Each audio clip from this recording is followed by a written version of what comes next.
nosotros estamos ahí pues para servirle, para llevar y pues saltarnos esta parte de la vendetta y decirle, no, tranquilo, nosotros nos vamos a encargar de su conflicto, vamos a manejarlo de la mejor manera, pero no va a ser un poder que me otorgó a mí para andar por la calle diciendo, yo soy juez y hago lo que me da la gana, o yo soy fiscal y ten cuidado, sino que es un poder al servicio. Y nosotros eso lo entendemos perfectamente. La gran pregunta es, ¿para quién dictamos los fallos? Si no es para la población, entonces, ¿para quién estamos dictando los fallos? ¿O será que una cosa es que no tenemos que hacer lo que nos diga la mayoría como democracia formal y otra cosa es muy distinta, olvidarnos que sí dictamos los fallos para la gente? Los fallos judiciales son dictados para sí mismos. Yo dicto mi fallo judicial, empiezo a escribirlo y empiezo a convencerme en primer lugar a mí mismo de la decisión que estoy tomando y además yo necesito exaltar cierto ego ahí, ¿verdad? Empezar a poner, si menciona carne lúti voy ganando, ¿verdad? Y entonces aquello va, empiezo a florear aquello, porque entre más lindo me quede, más hermoso me quede, yo me siento más orgulloso de mí mismo y termino aquella sentencia, la imprimo si quiero seguir utilizando papel o si no la leo ahí y cuando me siento triste la vuelvo a leer para sentirme contento de lo mucho que sé. Luego el siguiente destinatario dice, para los pares. ¿Viste la sentencia que dicté sobre aquel caso? Sí, la leíste, te la mandé por correo, te la mandé, ¿la viste? Bueno, te la dejo ahí nada más porque sí, nadie había analizado ese punto, creo, hasta donde tengo entendido, y te podría servir, no sé, para algún precedente que quieras utilizar. Ya le caí bien, el compañero, este Carlos sabe, pero qué bárbaro. Posiblemente no diga eso. Y después para los superiores. Esta sentencia va a ser leída en apelación y tiene que quedar lo más linda posible. Y si cito a los jueces y juezas de apelación, mucho mejor. Si cito a los magistrados y magistradas de la Suprema, mejor.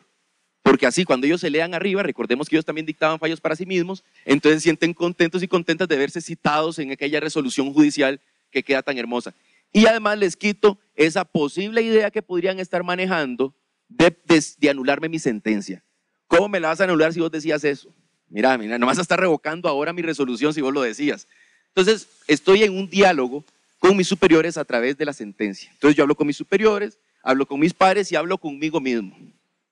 Todo eso en la sentencia. Y yo creo que todos compartimos que para eso están las sentencias, ¿verdad? Eso es lo que hacemos siempre en las sentencias. No siempre, digo yo, es lo que deberíamos hacer en las sentencias. ¿Y las partes qué? Aquel que había confiado en el sistema de justicia y decidió que el conflicto lo manejara usted, ¿cuándo le vamos a devolver a esa persona el conflicto resuelto? Nosotros tenemos que hablar de la posibilidad de cambiar nuestro lenguaje jurídico cuando estamos trabajando con los sistemas de justicia más sensibles, como es el sistema de justicia penal, cuando empezamos a escuchar voces que nos dicen que no nos están entendiendo. Sandra Brun escribió sobre el tema de este lenguaje jurídico y nos dice que los abogados y las abogadas, vean ustedes que llegó a conclusiones que tal vez ya nosotros sabíamos. Escribimos con excesiva formalidad y solemnidad, abstracción, manejamos con casos abstractos para resolver el caso concreto, ciertamente utilizamos a veces ese sistema, pero a veces nos quedamos en el caso abstracto y nunca aterrizamos con el caso de la parte. La sintaxis compleja utilizando gerundios mal aplicados y ahí también viene la utilización de oraciones subordinadas, ¿verdad? Nosotros empezamos a decir algo y decimos, en este caso concreto de este homicidio, coma, que dicho sea de paso es uno de los casos que ha llegado a este tribunal a través de una investigación que realiza el Ministerio Público, coma, órgano que finalmente está obligado a perseguir en ciertas causas, coma, a menos que se trate de la aplicación de criterios de oportunidad en los cuales puede prescindir de esa persecución, coma, vista persecución como aquella, y de pronto ya, ¿de qué estamos hablando? La subordinación de oraciones a través de explicaciones, o coma, tal y como lo hubiera advertido alguna vez la sala primera en su voto tal, que a continuación transcribimos, y aquello es un paréntesis de 3 páginas. Latinismos y arcaísmos, todos los días, ¿verdad? Nosotros nos enseñaron eso, pareciera que era como nos entrenaron a hablar en las facultades de Derecho, ¿verdad? Jura novit curia, no, espérate, indubio, pro reo, no, dame otro. Entonces empezamos en esta cuestión del latinismo y el arcaísmo, porque entre más latinismos, y no, yo lo veo, mi papá me lo dice, no, es que ese juez sí sabe. Y yo, ¿sí entendiste? No entendí nada, pero el tipo habla en latín, como hablaba el sacerdote allá en las misas antes en Acoyapa, en serio, qué bárbaro. Bueno, por ahí viene esto. textos crípticos, ¿verdad? Eso es, nosotros lo mandamos críptico para que los abogados y las abogadas vayan a desencriptar aquello. No entendí nada, tranquilo que yo se lo desencripto, dice el abogado. Y así es como nosotros hablamos. Nosotros somos emisores, las sentencias son los medios y el receptor es la persona usuaria, pero tampoco nos interesa si está entendiendo o no la sentencia. Con que haya sido notificado, con duplicado y que además esté firmada, suficiente para tener formalmente la comunicación establecida.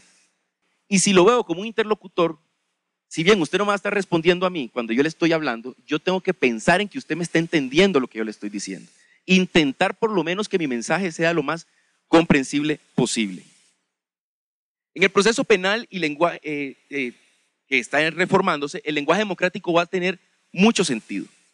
Cuando pasamos de sistemas inquisitivos a sistemas acusatorios, vamos a pasar a modelos por audiencias. Y en modelos por audiencias o nos damos a entender o nos damos a entender. Alguien tiene que empezar a hablar bien. La publicidad va a ser importantísima para hablar del lenguaje democrático, la contradicción, que es que las partes entren en contradicción, pero no estoy hablando de las partes del abogado, de la fiscalía y la defensa. Las partes, la víctima, el imputado tienen que saber que la contradicción es con ellos también, o sea, que el tema está ahí con ellos. La inmediación entre los testigos y los jueces, por ejemplo. ¿Qué lenguaje? ¿Cómo le pregunto yo a un testigo? ¿Cómo lo voy a juramentar? ¿De qué manera le digo? Para que me logre entender en qué estamos, qué tipo de proceso estamos llevando. Nada más les extraje ahí porque como ahora tienen un proyecto de Código Nacional de Procedimientos Penales nuevo, ¿verdad?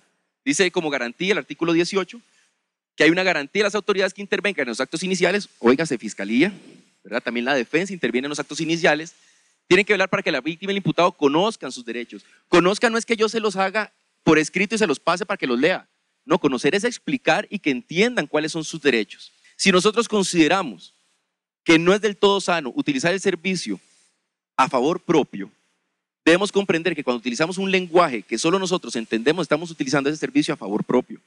Estamos satisfaciendo nuestros propios egos y eso no es lo que quieren las partes. Hay un tema importante, que este lenguaje incomprensible reproduce el modelo vertical de los sistemas de justicia, constituye una forma de visualización del poder al servicio propio, no permite un escrutinio accesible de las resoluciones de parte de los usuarios nunca pueden ver si su sentencia está bien o está mal porque realmente no entienden ni por dónde va, y delegitima al poder judicial. No solamente es justicia democrática aquella que encuentra fundamento en las leyes y la Constitución, sino aquella que es comprendida por sus verdaderos destinatarios. De verdad, muchísimas gracias por la atención, lo hicimos rapidísimo, podríamos hablar horas sobre otros casos y otros ejemplos donde la justicia incomprensible está afectando la legitimación del Poder Judicial, lo que la gente cree que hacemos en el Poder Judicial y finalmente los derechos de las partes para entender por qué yo metí este proceso aquí si no entiendo ni siquiera lo que están hablando. Muchísimas gracias.